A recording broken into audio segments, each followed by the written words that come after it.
So, I understand and y'all that. know the gate was Why open. haven't y'all been out with the people around this neighborhood looking with the kids? We already told on camera. I We already didn't see told y'all on no cameras last night. I No. didn't even see y'all out here praying with them people. Them people was out to take care of my nephew. Not this, not supposed to happen.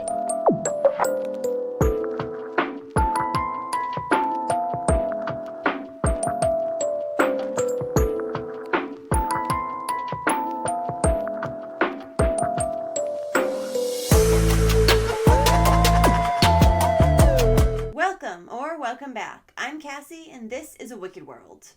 The story I have for you today is one that was suggested by quite a few of you.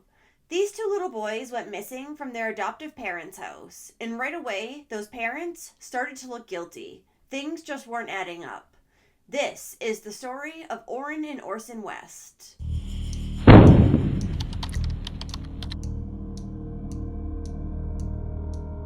So Orrin and Orson West were not the names that the boys were born with. Orrin was actually born as Sincere Pettis, and Orson was born as Classic Pettis. Sincere was born on August 4th, 2016, and then 10 months later, Classic was born on June 11th, 2017, to their biological parents, Ryan Dean and Charles Pettis. Orrin and Orson also loved playing with toy cars and trucks, and they liked superheroes. They were said to be very happy and had the biggest and best smiles. On November 13th, 2016, Orrin, or Sincere, since his name hadn't been changed yet, was rushed to Memorial Hospital because he had been crying uncontrollably. His mother, Ryan, would say that she had been at work all day and the little boy's father had been watching him. When she returned home, she noticed that her baby's cry was not normal, and she said she immediately had taken him to the hospital. It was discovered that baby Sincere had a broken leg, and since it's very difficult for an infant that little to get a broken leg, the hospital staff became suspicious, and Child Protective Services became involved. So even though Ryan had told the hospital as well as Child Protective Service staff that she had not been home when Sincere had gotten injured, they still took the little boy out of her custody and placed him into emergency foster care. However, CPS left the boy's other two siblings in the home, so they deemed the house as kind of safe then. A month later, Orrin was placed in an established foster care home in Bakersfield, run by LaToya Spry. Ryan visited her son every week, and she tried to get custody back. However, in June of 2017, when she had Orson, or Classic, he was also taken away from her after only 11 days and placed into the same foster home as his brother, Orrin. But then in 2018, both boys would be removed from that foster home after the foster mother's daughter had gone to school with a big scrape on her leg, and they feared abuse. There were never any criminal charges placed against this foster mom, but the boys who were 1 and 2 at the time were placed in the foster home of Trezell and Jacqueline West. Now, Trezell and Jacqueline, or Jackie for short, for some reason at this time decided to change the boys' names to Orrin and Orson. Trezell and Jacqueline also had 2 biological children as well as 2 adopted children. And the family lived at an apartment in the Casa Loma Apartments in Bakersfield, California. Once Orrin and Orson had moved into the West's home, that's when their biological mother, Ryan, said that she had seen noticeable changes in the boys, such as weight loss and scratches to their bodies.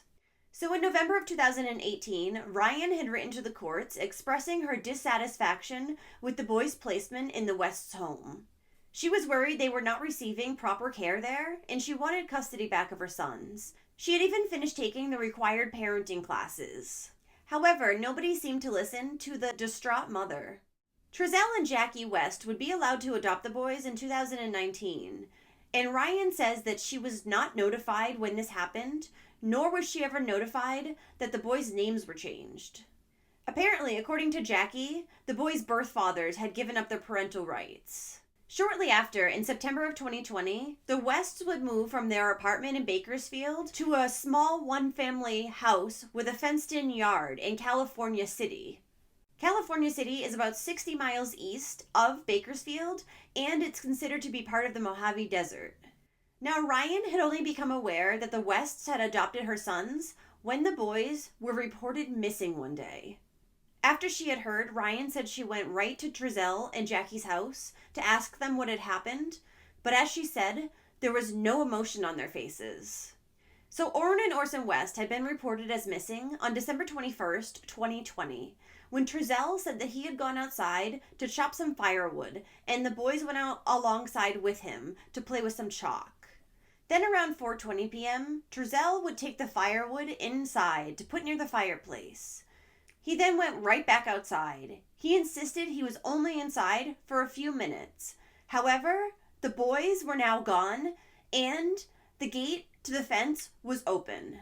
Orrin and Orson, at 3 and 4 years old, were curious boys, and Trezell thought that maybe they had gone to explore the field that was adjacent to their house. However, they weren't there, so Trezell went into the house to tell Jackie what had happened.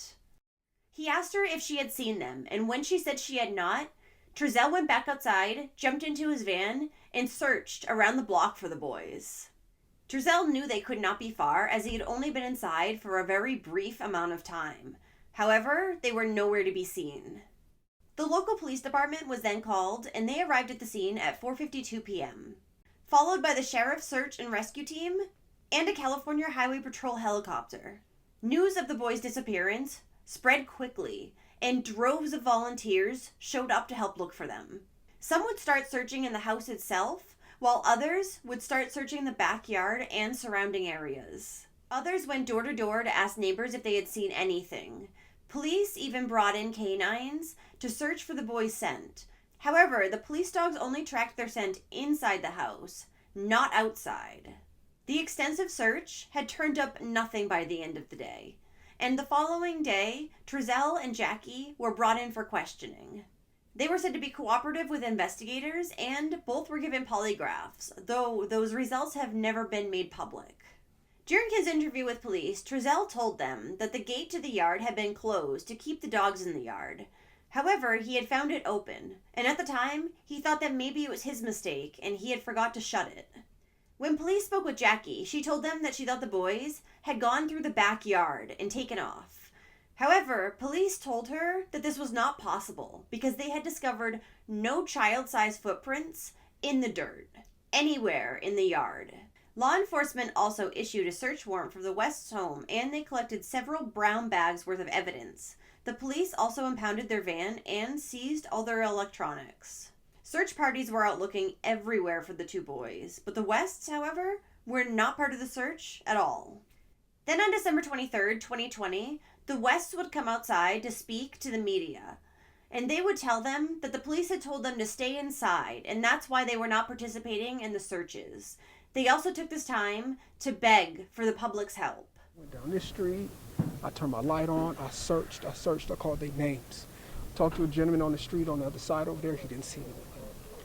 So then I came home and I told my wife we need to call the cops. It's getting dark and I need help, we gotta get going. So I called the cops, cops came. First thing they did was tell us to stay in the house so they can get a hold of us. And they had us just sitting there and we wanted to keep searching.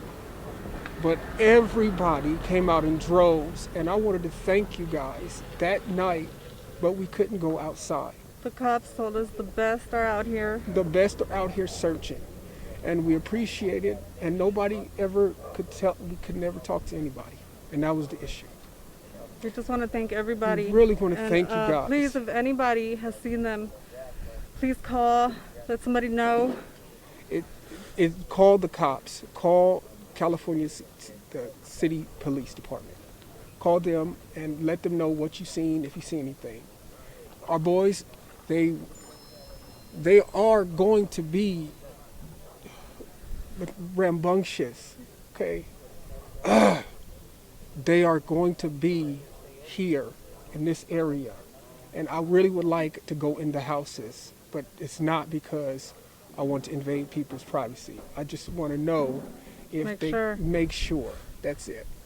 Because I don't, go ahead, I'm sorry. If you got any questions. Oh, no, you're good. Oh, okay. I was just going to say, this is the first time we're hearing from you guys, and I can't imagine what you guys are going through. I can't even fathom it. For you guys, for people who are thinking that there's some kind of foul play involved, You know, we just spoke to the biological mother. She says she had a conversation with you guys, and that she thinks there's some kind of foul play involved. That she thinks you guys did something. And that's understandable. What's your response to that? That's understandable. I would think the same thing. Yep. I mean, that's exactly the point. And if we can find our babies, then guess what? That's no. And that's all I want is to find our babies. That's it.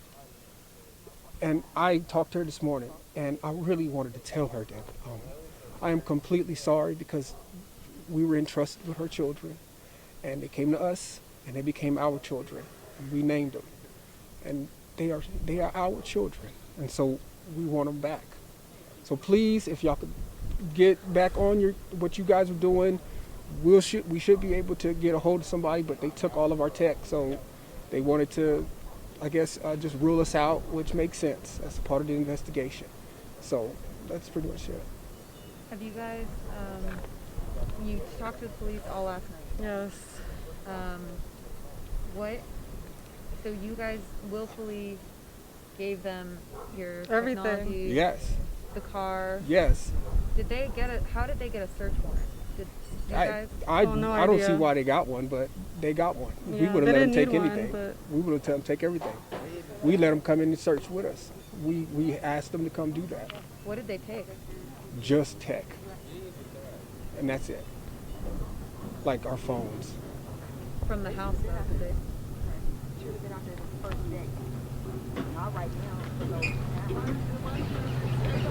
Oh, well, I guess, should I answer that? Or? Answer it to us, yeah. Okay. So, into the, okay, and I guess, I don't even know. I see. Yeah, we seriously felt like we needed to be out here. We did. Again, we were told the best are out here looking already. Just to stay put. They have more questions. There was literally a cop with us the whole time in there. He had sitting down. We would ask, can we go help? They had to sit Said down. nope. He said, no, we got the best out there. So we it's need not- you guys here in case we have more questions. I don't want you guys thinking we don't. didn't try. We actually We looked tried. before we called We the looked, police. yes. And that night, the FBI would dig in the West's backyard to see if they could uncover any evidence. However, there was nothing. On top of the already strange fact that there were no child-sized footprints seen in the dirt anywhere near the house, police also found that neighbors had a camera that had recorded the West's back and front yard, and two little boys had never been seen leaving it. In fact, none of the neighbors had ever seen two little boys living there. So with all of this information, neighbors began to voice their suspicions of the Wests. They were harassed by neighbors, a rock was thrown through their window, and a sign was even placed in their yard saying, "Where are the boys?"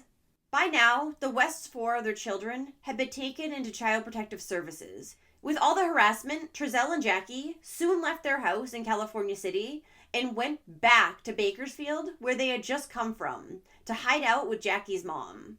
People continued to vandalize the West's home in California City, and some even broke in to see if they could find any evidence on their own as to where the boys had gone.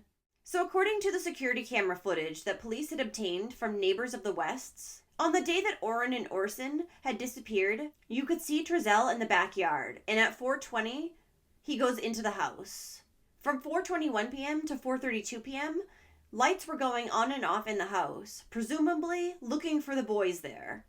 Then at 4:33, Trezell goes outside and gets into his van to go search for the boys. But what is odd is that he doesn't get in the driver's side. He gets in the passenger side and crawls over to the driver's side. He then takes off, but returns only a few minutes later at 4:39 p.m., so not much of a search was done. And then from 4:40 to 4:52 p.m., Trezell just stands in the driveway waiting for police, not looking at all for the boys. And Jackie is never seen leaving the house. With two small children like that missing, you think you would be outside immediately in a panic looking for them. On top of that, Trezell stood in the driveway for 12 minutes. He had only searched for the boys for 6 minutes. So he stood in the driveway, waiting, doing nothing for double the time that he had searched for them. A neighbor had also found some footage of 2 days before the boys disappeared, of the family getting in the van to go somewhere. However, Orrin and Orson were nowhere to be seen. In fact, the neighbor could find no video footage portraying the two little boys at any time since the family had moved in. The West were still maintaining their innocence, and volunteers were still searching everywhere for the boys. A $20,000 reward was offered. However, this would later go up to over $100,000, as more money was donated by businesses, churches, and the city. And on December 29th, just 8 days after Orrin and Orson had disappeared, police came out publicly and said that they believed there was foul play, given the evidence that they had found, the evidence that was not made public. On the night of January 25th, 2021, a small group of community members gathered near the Aspen Avenue home the West had lived at to hold a candlelit vigil for Orrin and Orson. Keisha Stevenson, a family friend and advocate for the West boys, was one of the many people who attended the candlelight vigil Wednesday afternoon. She says she thought the family would have an answer as to where the boys are way before the 2-year mark. However, she and the boys' biological family still remain hopeful ahead of the trial. I'm the one that leads the prayer, so it's the 21st, and every 21st of the month we try to keep prayer going because we know prayer changes things. So we just keep bombarding heaven. We want justice, justice, justice. We want the babies brought home. We want to know where the boys are so they can have a proper burial. Stevenson says throughout this journey, they have been the voice of the West boys and will continue searching for answers until justice is served. Months and months would go by with no sign of the boys, and there was complete silence from Trezell and Jackie. In March of 2021, police announced that the Bakersfield Police Department would be taking on the investigation, and people wondered why. If the boys had disappeared from California City, why were the Bakersfield police taking on the case? It was soon discovered that Orrin and Orson had never even gone to California City. Then finally on March 1st, 2021, an arrest warrant was issued for Trezell and Jacqueline West. They were then spotted at a rural gas station in California, driving an RV. A Good Samaritan had actually spotted the two of them and called the police to report the tip. Not long after, Trezell and Jackie had been arrested, and from the looks of it, they were ready to go on the run because their RV was packed and ready to go. Trezell and Jackie would end up facing a total of 7 counts each. They received 2 counts of second-degree murder, 2 counts of child cruelty, falsely reporting an emergency, involuntary manslaughter, and conspiracy. Orrin and Orson's biological mother, along with grandmother and grandfather, filed a lawsuit for $100 million in an attempt to hold accountable those they said violated their civil rights by removing the boys from their custody, which led to their wrongful deaths. And the grandparents had actually taken parenting classes along with undergone psychological evaluations in an attempt to adopt the boys previously. However, they were ignored. A judge would dismiss the lawsuit, however, and the family would then try to file another one for $40 million. However, that as well would be dismissed. A combination of direct and circumstantial evidence would prove that the boys had actually died in September of 2020, 3 months before they had actually been reported as missing. And Jackie and Trezell's trial would begin on March 28th, 2023. And without the bodies of Orrin and Orson, prosecutors had what's called a no-body homicide, which meant an attorney would need to provide a mountain of evidence in order to prove their claims. Opening arguments were made on both sides, and according to the prosecution, Jackie and Trezell West had only adopted the boys so that they could live off of the money that they were provided to care for them. The prosecution accused the Wests of planning out the boys' death with an unknown co-conspirator who then carried out the murders. The defense, however, argued that Jackie and Trezell were simply parents of 2 missing children who were being punished by California City for being different, whatever that means. They claimed that the city found it easier to blame the parents for the death of Orrin and Orson than it was for them to continue their investigation and look down other avenues. They also said that police had not investigated other tips, such as the one saying that the boys had been spotted in Texas. It also came forward during the trial that the West's 4 other children had been interviewed by police shortly after Orrin and Orson had been reported as missing, and all of them would say that they had not seen the boys in weeks. The next several days, the jury would hear from several witnesses, including the 911 dispatcher and several police officers who had responded to the scene when the boys were first reported as missing. Detective John Ryan testifying Friday that when looking for surveillance video of the West's California City home, he found video of the day that Trezell and Jacqueline took their children to Trezell's parents' house on December 19th, 2020. Ryan testifying that in that video, he saw only 4 children getting into the van. During the trial, video recordings of an interview conducted between authorities and Jacqueline showed Ryan continuously accusing Jacqueline of not telling the truth. He repeatedly said he believes she knows something she isn't telling them and asks if she's trying to cover for Trezell. However, no matter how much he pushes her, Jacqueline continues to say that she's told him everything. Ryan also telling Jacqueline that they believe the couple reported the 2 boys missing out of fear because it was close to Christmas and they believe family would visit and find the boys weren't there. Jacqueline denies this in the recording, saying that the boys were in the van asleep when they took the children to Trezell's parents' home. Again, Ryan testifying, claiming he has evidence showing that's false. Jackie and Trezell were also said to have threatened witnesses and unlawfully prevented or dissuaded witnesses from testifying. This was according to their indictment. Wanda West, the mother of Trezell, was one person who testified during the trial. She said she had not seen Orrin and Orson since February of 2020. When she had gone there in September of 2020 to visit, she had been told that the boys were at their grandmother Maria Martinez's house, and that was not an unusual thing, so she didn't question it. However, Maria did not have the boys at the time, and she would testify later that she had not seen the family much since they moved to California City. She said she had actually visited one time, but was only there to talk to Jackie, so didn't pay attention to what kids were there and what kids were not there. And multiple other relatives would also testify that they had not seen Orrin or Orson since the family moved to California City.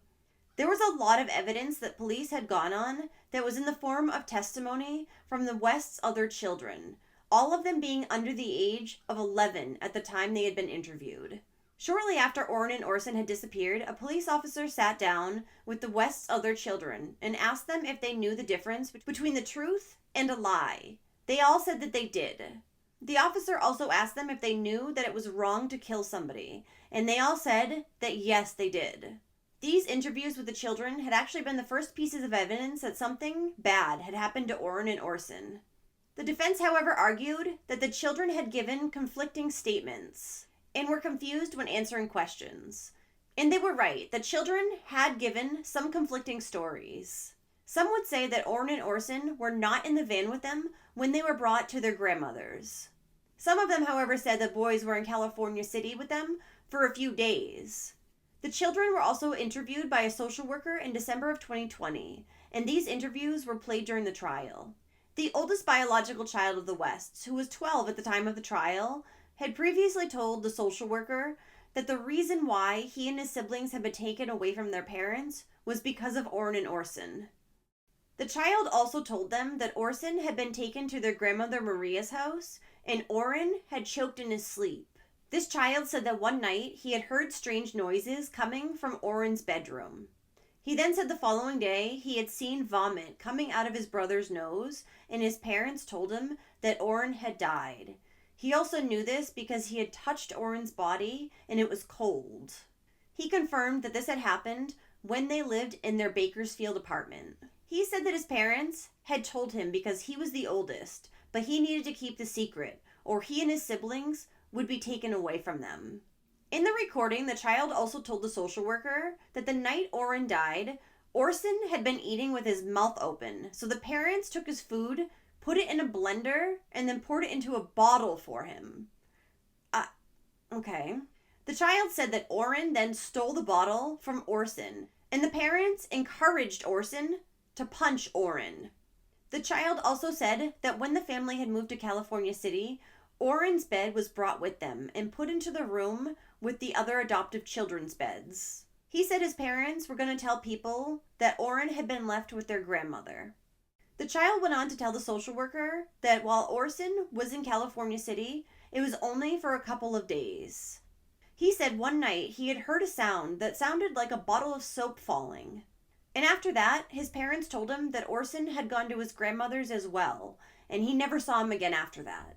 The defense was arguing that the child had only told the social worker this due to days of interrogation, exposure to media coverage, and improper questioning. The 10-year-old son of the Wests would say that Orrin and Orson had actually gone to California City with them, but he could not remember how long they'd been there. He also said he thought he remembered Orson sleeping in a bunk bed at California City, as well as them all around the Christmas tree.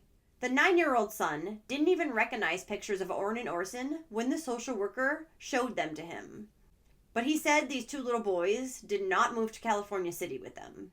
And the 8-year-old had very conflicting answers. He said that he remembered Orrin and Orson going to California City, but then he said he didn't remember the toddlers moving with them. The Wests, however, said their children were all lying, and they had been known to tell crazy and fabricated stories before. Of course they have. And Trezel's defense attorney even elicited testimony from some of the police officers who did not follow up on this tip. The prosecution, however, then began to highlight ways that Jackie and Trezel's stories didn't match. They said that Jackie had claimed that she had run down the street searching for the boys after they had disappeared. However, there was no video surveillance of that.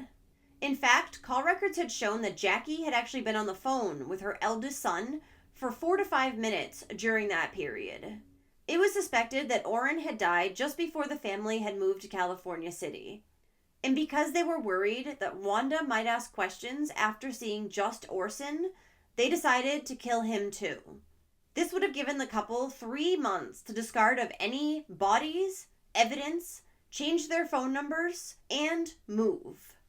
Wanda even testified that she and her husband Philip had been planning to visit the family in California City, and she had even sent them a few Christmas presents already. She had also asked the couple for a picture of the family in front of the fireplace, but that picture never came. The prosecution believed that this had put more pressure on the couple, which led to them reporting the boys as missing. Trezel West's attorney would argue that Trezel could not have killed the boys. Why? Because he had built them custom bunk beds, along with an entire classroom at the California City home. They have other children, okay, and just because he did that does not mean he didn't kill them. And as I had said, there apparently had been a tip made to the FBI saying that the boys had been seen in Texas. So of course, the defense was clinging to this tip.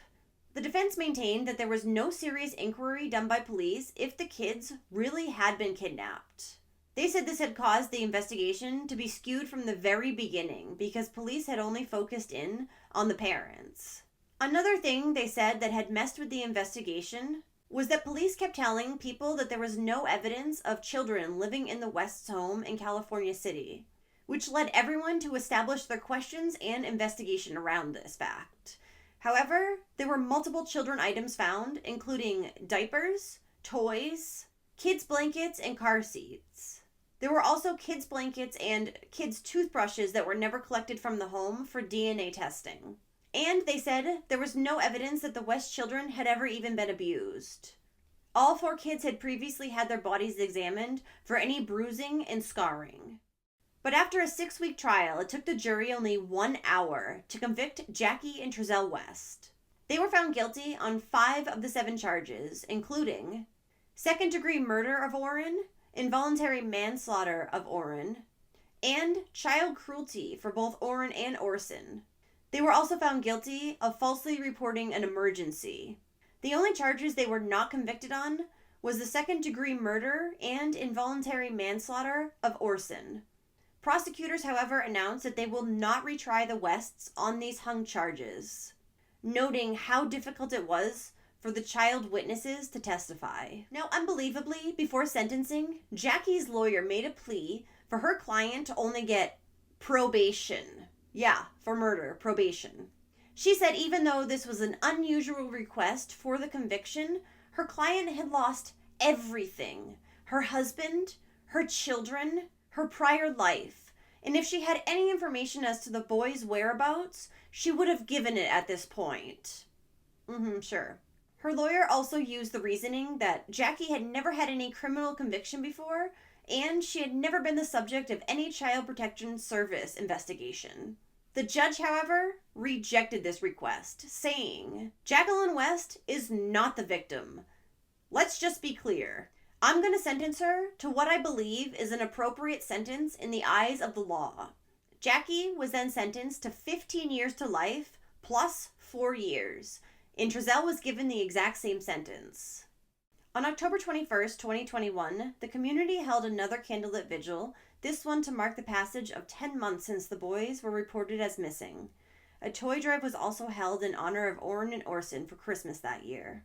And another woman named Madgenia Williams came forward and said that she has not seen her 2 sons in years. 5 years, that is. And at some point, they had been placed in the foster care of Jackie and Trezell West. She and the boy's stepfather said that Child Protective Services is not giving them any answers, and they have no idea if they're alive or not. So who knows if this is just misplaced paperwork or if something more sinister happened. Well, thank you for listening to all of Orrin and Orson's stories today. I wish we knew more about what happened to them. Were they abused prior? Did the West plan on doing this to these poor little boys? And why? There are way too many foster parents taking in children just so they can get that monthly paycheck that the government provides to take care of those children. Instead, they're using all of that paycheck on themselves and abusing and neglecting these kids. It's disgusting to think that somebody could take advantage of an already vulnerable child like that. So if you do like true crime and you want to hear it from me, then don't forget to hit that subscribe button below. And turn on your notifications too, so you'll know when I upload a new video, which is 2 to 3 times every week. Thanks for watching A Wicked World today. Until next time, take care guys, bye.